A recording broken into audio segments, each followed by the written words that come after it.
Hi, this is Dr. Mead. Going to do a little bit of test review. Unfortunately, I left the list of things you were struggling with. I brought home the wrong answer sheet with me.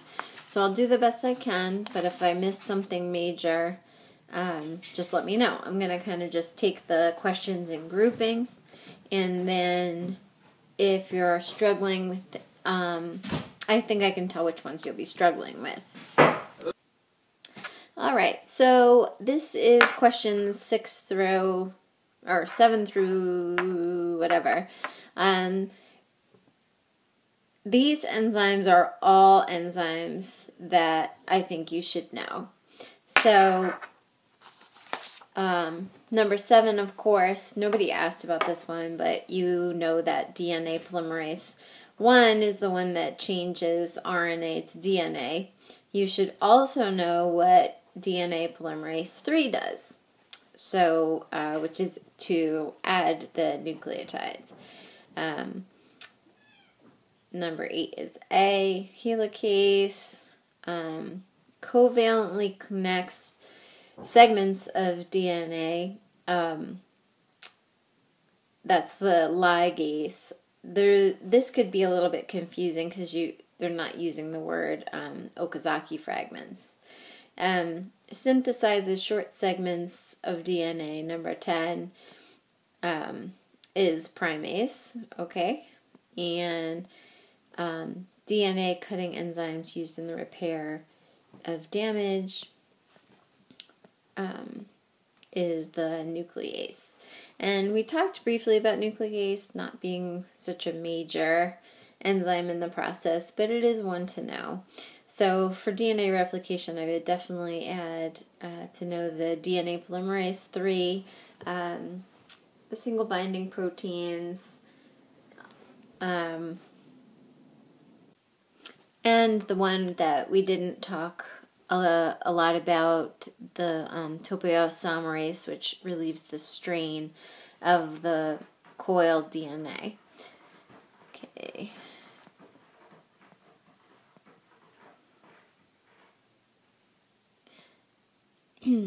Alright, I'm just going to pause to move through and see what next segment I want to go over. Hang on. Okay, 12 and 3 are really kind of about the same thing, which is memorizing the direction of adding nucleotides and why. For number 12, DNA polymerase can only add, oh wait, I think I can have a pen here, right? DNA polymerase, woo, there we go, can only add nucleotides to the free 3' end. And so whatever you have to do to memorize the directional thing is important. It's always going to be in relationship to the replication fork, which is here. Isn't that, oh, that's my best picture ever, right? So anyway, we're always going to be mentioning the fork in the way that we're moving it. So, and using the terms for the template and the lagging strand. So for number 13, the answer is E, which might have been a little confusing. Replicating the lagging strand of DNA, that is, adding bases in the 3', 5' direction, utilizes which is the following. So it's going to take all of those. And this is really pictured on page 302. So this page really gives you a sense of that beginning process and which direction it's happening in. I think I could draw it for you. Wait a second. Hang on. Okay, number 16 was one I definitely know you were struggling with. Now, this isn't an applied type question. they don't expect that you've, oh, how did I get that? Cool. Let's pick some other color. Oh, rainbows. Okay. Sorry, distracted by my new toy here. So, hypoxanthine. Okay, they don't expect you to know, but they want you to be able to explain how DNA makes repairs when there's damage. And so this is explained on page 305, and I just want to go over this briefly because it's something that could show up on the AP exam, and they want you to recognize the series of enzymes involved. Now, of course, just to be clear, the answer is A, and I'll show you why in 1 second.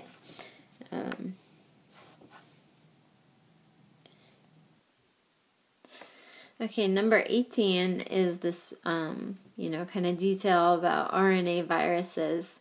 And the reason they're, bringing up an RNA virus is because HIV is one. And this information is on page 340 and 341. So, okay, hope this is coming out okay. I never used this app before. Oh, I don't want to write. I don't want a hand holder thing. Okay. Okay, operon, just to speed this whole thing along, I'm not going to go through every question, but you need to know the trip and the lac operon, and those are our two examples, so that we have an example of an inducible operon and an example of a repressor operon.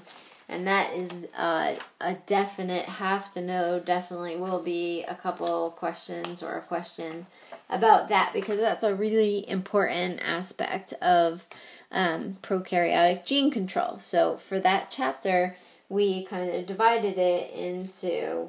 it kind of was divided into eukaryotic gene control and prokaryotic gene control. And you're responsible for knowing the difference. So there was, when I get to the open response, I'll go over a little bit more of that. But the trip operon is on page 354. Okay, so make sure that you are able to kind of maybe draw that picture or be able to use information from that picture. Not that I would ask you to draw the picture, but sometimes it can help your brain to just practice thinking about it in that visual way. So the answer for this one is D, that the amino acid acts as a co-repressor, and co-repressor is one of the vocabulary words on page 354. So it's one you definitely have to know. Okay, moving on here. Nucleosome, the DNA is wrapped around the histones. So this is about the packaging of the DNA. So that's important. I don't think anybody asked me about that. All right, I'm going to pause so I can find some more I think you have questions about. Okay, I was just digging around. Somewhere I have a chart of eukaryotic gene control and prokaryotic gene control, kind of breaking it down into pre-transcription, post-transcription, and translation control. So I'll try to add that on at the end because I can add a picture. So I'm just going to move on from that right now to move this train along. People were asking, I know, about number 25, and number 25 is just about knowing the difference between lytic and lysogenic. So the end of the lytic cycle is the rupture of the bacterium, And if you remember, this is when you end up with a really, unhappy bacterium that totally breaks apart, and the little viruses all come out. I don't know how to erase and open them up, but they were in there and they come out. So it's totally lysed and the bacteria is dead. And then, of course, they're going to ask Lysogenic cycle. And I would probably say I will ask very similar. I will ask you at least one question about the lytic cycle and one question about the lysogenic cycle to make sure you know the difference. And we'll be talking kind of more about that when we get into kind of how different species function. So, number 26 is E. Viral DNA is replicated along with the host DNA.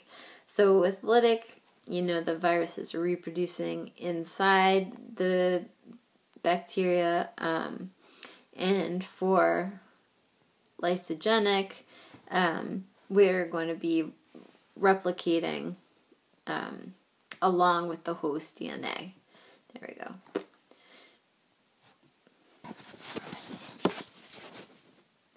Okay, and enhancer regions is part of eukaryotic gene control, which is chapter 19.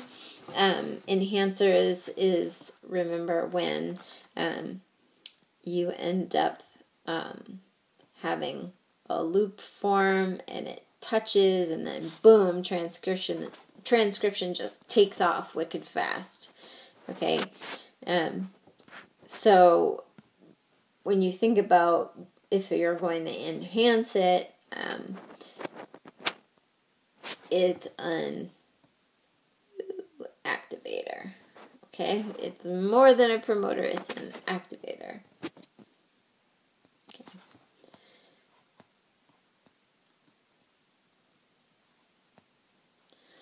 Okay. Obviously for 31, you need to have a codon chart available, and I will include a codon chart on your test. You don't have to memorize a codon chart, but you need to know how to use it. And super importantly, you need to know that, just read here, that when you're looking up the codon, that you're looking up messenger RNA. You are not looking up tRNA, even though the tRNA is attached. So it is a codon chart, so not an anti-codon chart. So make sure that you are aware of that, because I might not give away that you're looking up codons. I want to make sure you know that if I gave you messenger RNA, DNA, and tRNA, that you know you'd be looking up the sequence of the messenger RNA. And you might notice here that all of them start with MET, which is the start codon.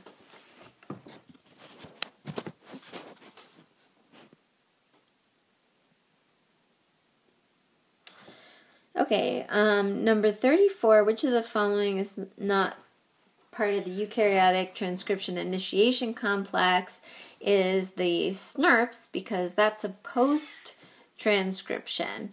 So make sure you know what stuff happens before, during, and after transcription, because the all the parts of that processing are important.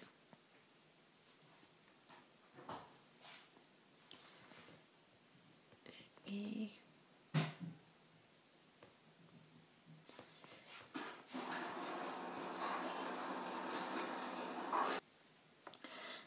I thought 41 was a little bit tricky the first time I looked at it. It could look a little bit overwhelming, but this is a good example of a kind of question where you want to cover up the answers, read the question, and try to piece it together. So, right away that after you've read them all, that the first thing that happens is number 4, So that gives us a key. Why? Come in. Okay. That it's either going to be B or D. So the small ribosomal subunit binds with the messenger RNA. So if you remember that we have our sandwich, right, with the messenger RNA running down the middle, that the messenger RNA binds with the small subunit here, and then the top is the stabilizer, and we have 3 sites. So we have the E, P, and A sites here. And the thing that is a little bit weird at first is you'd kind of think it would start at one end or the other, but instead the first place where it's going to land, the colors, come on.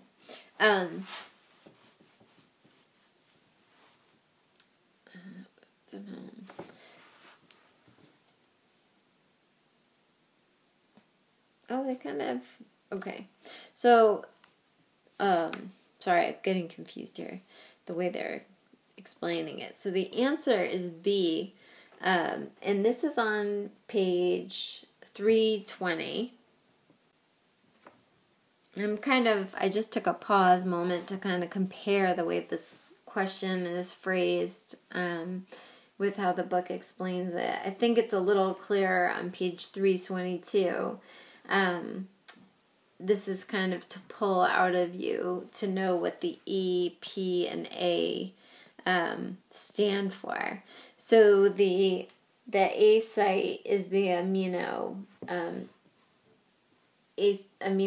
acyl tRNA binding site. So that's why they're throwing this in there. And the P is the peptidyl tRNA binding site. And then E being the exit site. So this question is kind of to pull that. I'd rather have you know that methionine, the start tRNA here with the methionine, is going to be at the P site first. As if you've watched many videos. So that would be more important to me than kind of knowing what all these letters stand for, is to kind of have the bigger process.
There we go.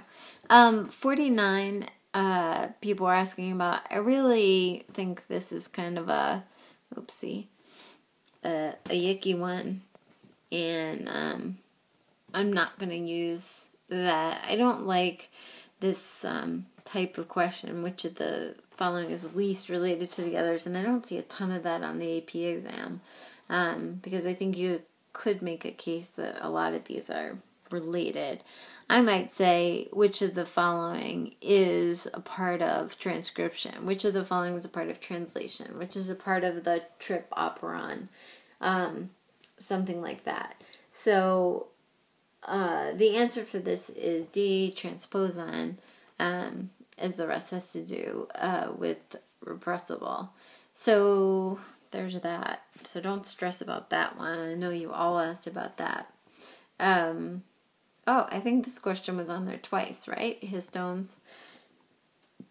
Of course, the structure of DNA and being wrapped around histones and knowing this word, nucleosome, is important because there's a lot of nucleo whatevers. So nucleosome and histones are key vocabulary. And why? This is a good question. Why are histones bound tightly to DNA? Number 51. Hopefully that you remember that DNA is negatively charged.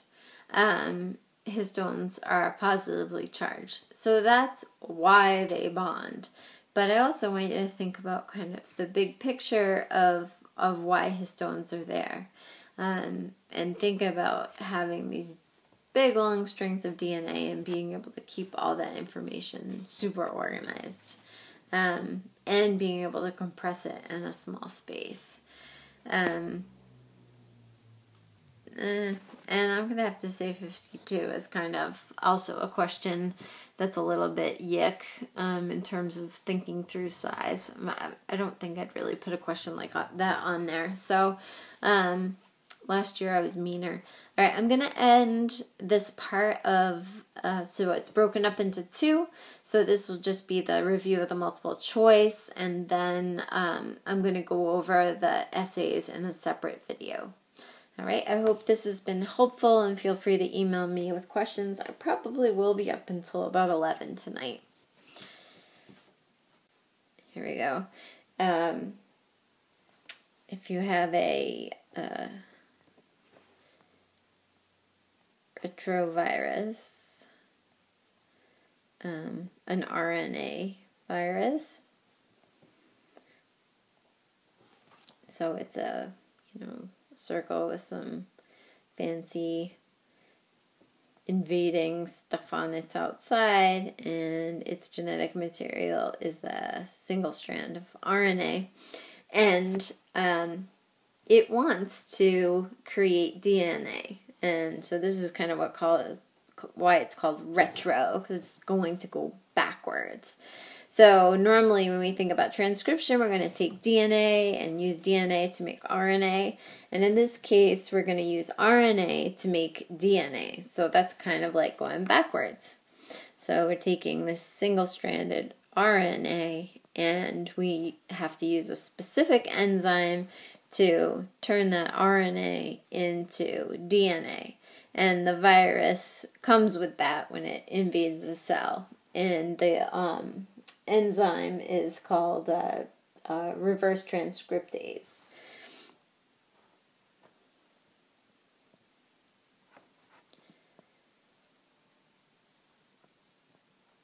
Oh, I can't fit it in there.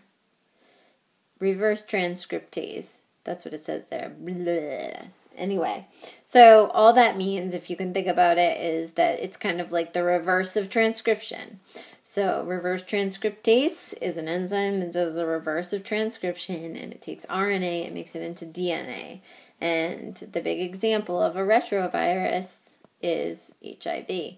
So that's why it's something that might be asked. It's kind of a minor point, but I just wanted to add it here so that you have heard that information. So other viruses use DNA, and those are proviruses, and they never leave the host genome, is what your book kind of says about that. The big thing to know about viruses is that, we talked about the kind of viruses that invade bacteria, which are called phages or phages, and there's many of them, and they have a really significant role to play in a lot of different areas of biology. It's some of the ways that genetic engineering is done. So they're either called bacteria, phages, or phages, or just straight up phages, and those are studied pretty closely. So that's when we're talking about the Lytic and Lysogenic cycle, we're talking about those. So, Sustained recording. Okay, hang on, pause. There we go. So, talking about phages, viruses that invade bacteria.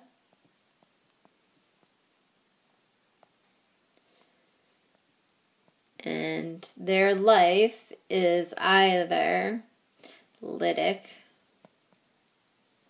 or lysogenic. So these viruses are not the viruses that directly make us sick by attacking our cells, but of course if they attack our bacteria that we need, that could certainly be a problem for us. But I wanted to be clear, since we kind of went through this fast, that the lytic and lysogenic stuff from the TED Talk is about the phages, not about viruses that invade human cells. Okay, so just as keep it simple here. Here's DNA with bases on one side, bases on the other side, and there's something wrong. So nuclease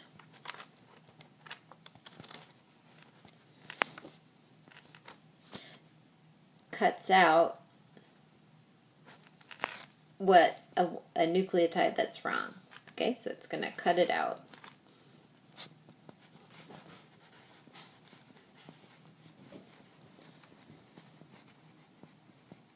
But then, of course, there's a hole. This says nucleotide. It's really awesome handwriting right there. And then the repair is going to be done by DNA polymerase. So here we go. We have a hole. Okay, and then DNA polymerase is going to lay down a nucleotide. Because that's what it does. And then lastly,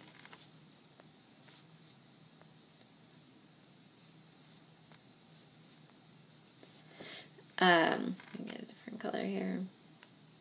How did I get that color? There we go. Okay. DNA ligase is going to glue the whole thing together, because that's what ligase does, glues it together. So, if there's a mistake in a nucleotide, you can hear my kitty, nuclease is going to cut it out, DNA polymerase theory is going to lay down a replacement, and ligase is going to glue it back together. So it's as simple as that.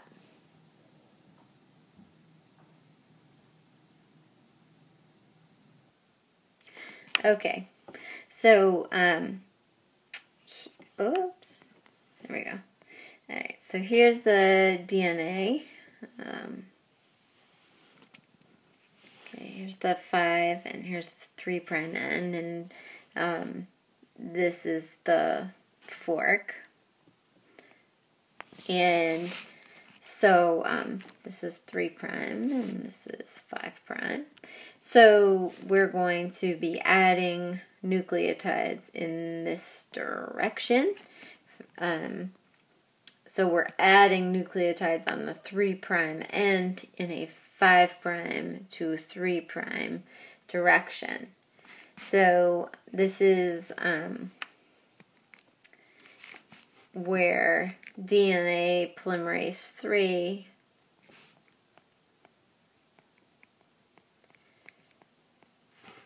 is trucking along here, adding on the nucleotides, and it's moving that way.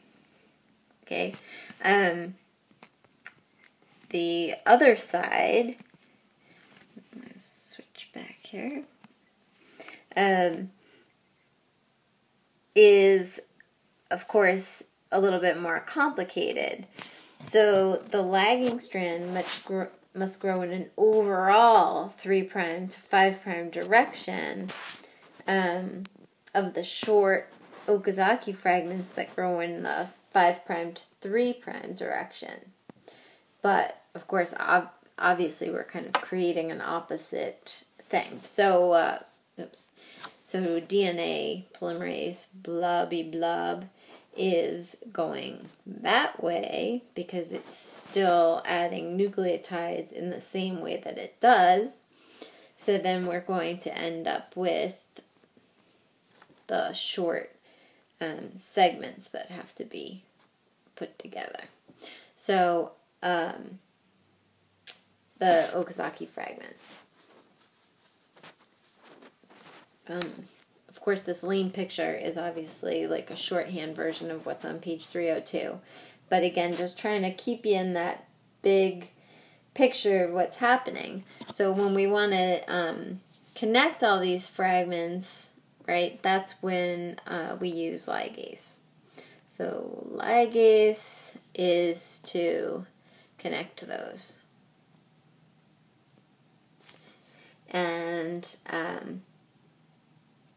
And in this case, DNA ligase, the picture is pretty specific about that.